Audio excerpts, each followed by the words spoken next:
Hi, everyone. I'm Jane, your everyday 27-year-old who got more than she bargained for. I was just another number cruncher until my life took a sharp turn a few years back. This is my story, no frills, just the raw deal. It all started when I switched jobs and joined this new firm as an accountant. That's where Mark came into the picture. He was the sales guy, confident, charming, and with a smile that could sell ice to Eskimos. We first bumped into each other in the break room, and our chat started over the world's most temperamental coffee machine. "Hey, you're the new accountant, right?" Mark leaned casually against the doorframe, a smirk playing on his lips. "Guilty as charged." "I'm Jane. And you are?" I responded, trying to look unimpressed, but internally, I was already intrigued. "I'm Mark, head of sales. And unofficially, the resident coffee machine whisperer," he said with a wink. We both laughed, and from that day, things just clicked between us. Fast forward 2 years, and Mark planned the most romantic proposal you could imagine. A weekend trip to the beach, a sunset dinner, and him getting down on one knee. I mean, it was like something out of a movie. I said yes, without a second thought. Our wedding was something else, beautiful, heartfelt, but it flew by in a blur. We started our married life in the house I inherited from my grandpa. It's a quaint, old place with a lot of character, and I've always loved it. A few weeks after settling in, Mark brought up a life-changing idea. "Babe, have you ever thought about taking a break from work? You know, being a housewife for a while?" Mark suggested one evening, his eyes full of hope. I remember feeling a jolt of surprise. "A housewife? But Mark, I've always been passionate about my career," I replied, trying to keep the confusion out of my voice. "I get that, Jane. But I've been doing really well at work. We can afford it, and think about it, no more stress, just focusing on us, maybe even starting a family soon," he said, reaching for my hand. His words, his tone, it was all so convincing. I couldn't help but get swayed by his enthusiasm. So, against my better judgment, I agreed. Why not shake things up a bit, right? The first few weeks were a novelty. I had time to do things I'd never had time for: gardening, reading, trying out new recipes. Mark would come home to a clean house and dinner on the table. We'd spend our evenings talking about our future, making plans, laughing. It was like a prolonged honeymoon phase. But as time passed, I started feeling a bit restless. I missed the challenges of my job, the satisfaction of solving complex problems. I even missed the annoying buzz of my office phone. Still, I pushed those feelings aside, telling myself that this was just an adjustment period. Then, things started changing subtly. Mark's compliments about how nice the house looked or how good dinner tasted became expectations. If dinner was late or the house a bit untidy, he'd make these offhand comments that stung more than I wanted to admit. I started feeling less like a partner and more like a live-in maid. I remember calling my best friend, Laura, to vent. "I just feel like I'm losing a bit of myself, you know?" I confided in her. "Losing yourself? Jane, you're a firecracker. Don't let this housewife gig douse your spark," Laura said, her voice a mixture of concern and encouragement. She had a point. I had always prided myself on being independent, on making my own way. And here I was, feeling lost in a role I never thought I'd play. After settling into this housewife role, I thought I had things figured out. But, boy, was I wrong. One evening, Mark dropped a surprise that turned everything upside down. Mark came home looking all serious, which was unusual for him. "Jane, we need to talk," he started, not even taking off his coat. "What's up? You look like you've seen a ghost," I joked, trying to lighten the mood. "It's my folks. Their apartment is getting renovated and they need a place to crash. Just for a couple of weeks," Mark said, avoiding my eyes. I was taken aback. "A couple of weeks? Here?" "Yeah, I mean, it's just for a short while." "It won't be that bad," he said, finally looking at me. I sighed, feeling a mix of reluctance and duty. Okay, for a couple of weeks.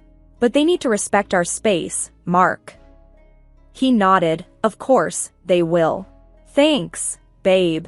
You're the best. Fast forward a few days, and Mark's parents, Bob and Linda, arrived. And let me tell you, it was like a circus unloading. Bags, boxes, even furniture, they brought everything but the kitchen sink. Jane, dear, make room. We've got a lot of stuff, Linda said, pushing past me with a box that looked like it contained her entire life. Bob followed, lugging a monstrous armchair.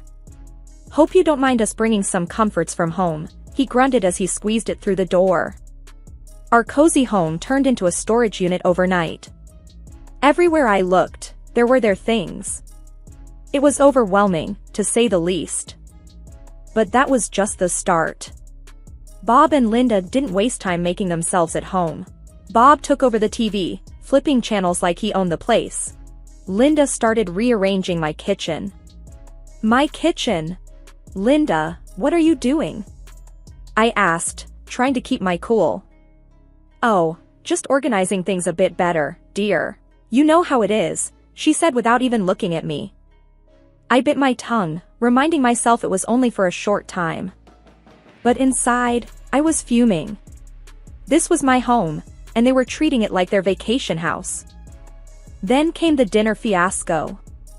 I made a healthy salad and grilled chicken, my usual fare. But Linda looked at her plate like I'd served her grass. What's this? Rabbit food? Linda scoffed, pushing the plate away. Mom, come on, Jane worked hard on this, Mark tried to intervene. It's fine, Mark. I can make something else, I said, even though it was far from fine. No, let's order pizza. I need some real food, Bob chimed in, already picking up his phone. That night, as I lay in bed, I couldn't shake off the feeling of being an outsider in my own home. Mark snored beside me, oblivious to the storm brewing inside me. I was hosting, cooking, cleaning, and for what?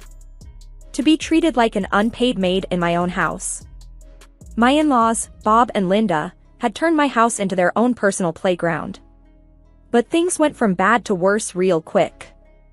Linda started taking over the kitchen like she was running a military operation. One morning, as I was making my usual avocado toast, she marched in and made a face. What are you eating? Bird food, she snorted, rummaging through the fridge. It's avocado toast, Linda. It's healthy, I replied, trying to keep my cool. Healthy, schmelthy. You need some real food, girl. Here, let me make you some eggs and bacon, she said, pushing me aside. I stood there, fuming, as she took over my breakfast. It was clear she didn't respect my choices or my space. Then there was Bob. He had turned our living room into his personal lounge. One evening, I wanted to watch my favorite show, but Bob was sprawled on the couch, watching some loud action movie. Bob, do you mind if I watch my show? It's the season finale tonight, I asked, holding the remote hesitantly. No can do, Jane. I'm watching this. Find something else to do, he said without even glancing my way. I couldn't believe it. In my own living room. I stormed off, feeling like a stranger in my house. But the real kicker came a few days later. I found Linda rearranging my closet. My closet? What the heck, Linda? That's my personal stuff, I yelled, losing my temper for the first time. Oh, relax, Jane. I'm just making some space for our things. You've got too much junk here anyway, she said, tossing my clothes aside. That's when Mark walked in. What's all the yelling about? He asked, looking from me to his mom. Your mother is going through my things. That's what's wrong, I snapped. Mom, maybe you should ask Jane before moving her stuff, Mark said, but his tone was half-hearted. Fine. I was just trying to help, Linda huffed, leaving the room in a mock huff. Mark turned to me. Jane, can't you just let it go? They're just trying to fit in. Just trying to fit in? They're taking over, Mark. This is our home, not theirs. I said, my voice rising. Mark sighed, just bear with it a bit longer, okay? I felt so alone in that moment. My home didn't feel like mine anymore, and it seemed like Mark was more on their side than mine. So, the situation in my house was already pretty tense, but what happened next really pushed me over the edge. One day, I noticed my bank card was missing. Panic mode kicked in. I tore the house apart looking for it, only to find it in the most unexpected place, Linda's purse. I confronted her immediately. Linda, why do you have my bank card? She just shrugged. Oh, I needed to pick up a few things and didn't have cash on me. I didn't think it would be a big deal. A big deal? You took my card without asking. That's stealing. I was fuming. Before I could say another word, Mark walked in. What's all this shouting about? He asked, looking from me to his mother. Your mom took my bank card and used it without my permission. I explained, holding up the card. He turned to Linda. Mom, you should have asked first. Linda rolled her eyes. I just needed a few groceries. It's not like I bought a diamond necklace. I couldn't believe my ears. It's my money, Linda. You can't just take my things.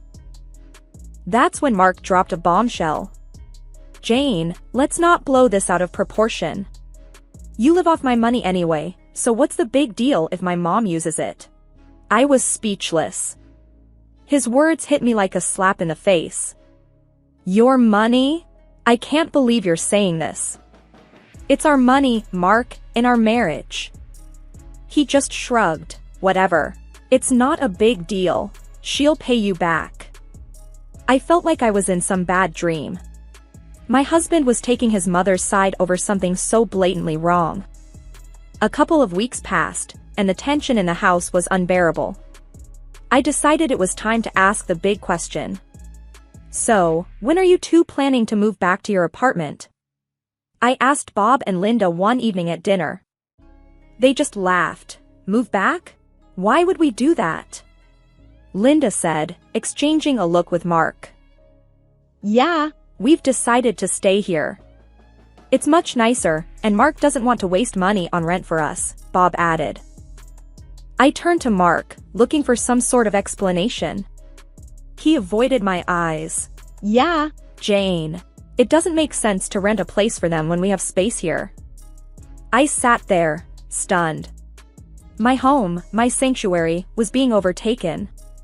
My husband, whom I thought was my partner, was now telling me his parents were here to stay. Just when I thought things couldn't get worse, they did. One day, I decided to go for a jog, just to clear my head.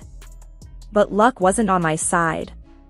I tripped and fell, and the pain was instant. I knew I'd broken my leg. Hobbling back home was a nightmare. When I got back, I found Mark and his parents in the living room. Mark, I think I broke my leg. I need to go to the hospital, I said, trying to keep the pain out of my voice. Mark looked up, annoyed. What now, Jane? Can't you see we're busy here? Linda chimed in, oh, stop being dramatic. It's probably just a sprain. No, it really hurts. I need help, I insisted, feeling the room spin from the pain. Bob just scoffed. At your age, you shouldn't be running around like a teenager. Serve you right. I couldn't believe what I was hearing. I'm in pain here. Can't any of you see that? Mark finally got up, his expression more of inconvenience than concern. Fine, I'll take you. But this better not be some ploy to get out of housework. At the hospital, it was confirmed, a broken leg. The next few weeks were hell. I was stuck at home, on crutches, unable to do much. You'd think my husband and his parents would help, right? Wrong. They acted as if nothing had changed. I was still expected to cook and clean. One day, I was trying to make lunch, balancing on my crutches. Linda walked in and saw me struggling. Can't you do that any faster? We're hungry, she said, not offering to help. I'm doing the best I can on one leg. I snapped, my frustration boiling over. Well, it's not good enough. You're being incredibly lazy, Linda retorted. That's when Mark walked in. What's going on here? He asked, looking from me to his mother. Your wife is taking forever to make lunch. It's like she's using her injury as an excuse, Linda complained. Mark sighed. Jane, can't you just try a bit harder? We're all hungry here. I was in disbelief. Try harder? I'm on crutches, Mark. What do you expect me to do? He just shrugged and left the kitchen with his mom, leaving me there, seething and in pain. You won't believe what happened next in my in-law nightmare. Just when I thought it couldn't get any worse, it did. A few weeks after my injury, Linda and Bob announced they were hosting Thanksgiving at our house and inviting their relatives over. The news hit me like a ton of bricks. Thanksgiving? Here? I asked, incredulous. How am I supposed to manage that with my leg like this? Linda just waved her hand dismissively. Oh, you won't have to do much. Just stay out of the way and let us handle it. I was fuming. This is my house, Linda. You can't just invite people over without asking me. That's when Mark stepped in. Jane, it's just a family gathering. Let's not make a big deal out of it. A big deal? Mark, I can barely walk, and now your parents are taking over our house for a party? I said, my voice rising. Bob chimed in, we thought it would be nice to have a family gathering here. After all, we're all living under the same roof now. And then Linda dropped another bombshell. Actually, Jane, we were thinking it might be best if you stayed somewhere else for a couple of weeks. With your leg and all, you'll just be in the way. I stared at her, completely dumbfounded. Stay somewhere else? In my own house. Yes, dear. Just for a couple of weeks. It's for the best, Linda continued, as if she was doing me a favor. I felt my blood boiling. You want me to leave my house so you can play host? That's insane. Mark chimed in, trying to sound reasonable. Jane, it's just for a short while.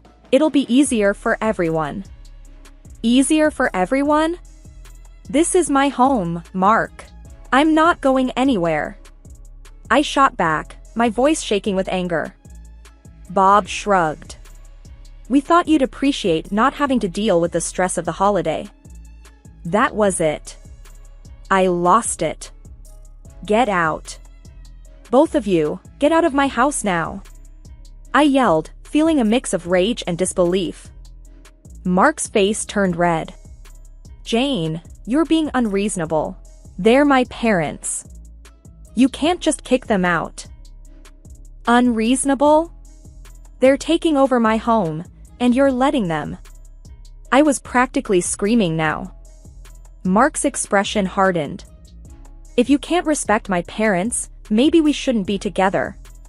Is that what you want? A divorce? I glared at him, feeling a rush of adrenaline. Without a word, I went to my desk drawer and pulled out a set of papers I had prepared, just in case things went south. What's this? Mark asked, his voice faltering as he took the papers from my hand. Divorce papers. I've had them ready for a while now, I said, my voice steady. Mark looked at me, then at the papers, and back at me. You're serious? You'd really go through with this? Yes, I am. I won't be bullied in my own house. Not by you, not by anyone, I said, feeling a strange sense of empowerment amidst the chaos. Linda and Bob just stood there, speechless. Mark looked like he had been punched in the gut. The room was thick with tension. Make your choice, Mark. Your parents or our marriage, I said, holding my ground. Mark laughed, a cold, hard sound that sent shivers down my spine. Fine, he said, and to my shock, he signed the papers right there and then. You'll regret this, Jane. You can't even support yourself without me. I watched him, feeling a mix of relief and disbelief. "I'll manage," I said, though my voice was barely a whisper. He shrugged. "Your loss." Then he and his parents gathered their things and left. Just like that, my marriage was over. The moment the door closed behind them, I felt a strange sense of peace. I was alone, yes, but it was a better alternative to the constant tension and disrespect. The first thing I did was change the locks. It felt like I was securing my own personal fortress. Thanksgiving came around faster than I expected. I was still adjusting to my new reality, finding comfort in the quiet of my own company. Then, unexpectedly, there was a knock at the door. I opened it to find Mark, his parents, and a bunch of their relatives standing there, ready to celebrate. "What are you doing here?"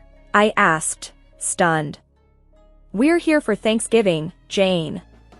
"Did you think we were serious about not coming?" Mark said with a smug look. I couldn't believe the audacity. "You're not welcome here anymore, Mark. This is my house, and you're not my family, not after what you did." Linda piped up, "Oh, come on, Jane. Don't be so petty. Let's just have a nice dinner." I stood my ground. "No, you need to leave, now." Mark laughed. "You can't kick us out. This was our family home." "Not anymore. I've changed the locks, Mark. You gave up any right to this house when you signed those papers," I said, feeling a surge of empowerment. There was a moment of silence, then Mark's face turned red with anger. "Fine. Have it your way," he said, and they all turned and left. After the Thanksgiving showdown, I started to rebuild my life, and let me tell you, it wasn't easy, but it was mine. A few weeks after Mark and his family left for good, I was sitting in my quiet, peaceful living room when my best friend, Laura, dropped by. "Hey, Jane. How are you holding up?" Laura asked as she walked in, her eyes scanning the room. "Better than I expected, actually," I replied, offering her a smile. Laura sat down, looking at me closely. "You seem different. Stronger, somehow." I chuckled. "Yeah, I guess getting rid of dead weight does that to you." We both laughed, and in that moment, I felt lighter than I had in months. "But seriously, what's next for you, Jane?" Laura asked, her tone shifting to something more serious. I took a deep breath. "I'm going back to work. I've already started looking for accounting jobs. I'm not going to lie, it's a bit scary, but it's time to get back on my feet." Laura nodded. "That's the spirit. You were always the smartest one at the office. They'd be lucky to have you back." Her words meant a lot, and they gave me the boost I needed. I was ready to face the world again, on my own terms. The next few weeks were a whirlwind of job interviews and getting my life back on track. I landed a great position at a local firm, and for the first time in a long while, I was excited about the future. My home was mine again, my life was mine again. I had faced the worst and come out stronger.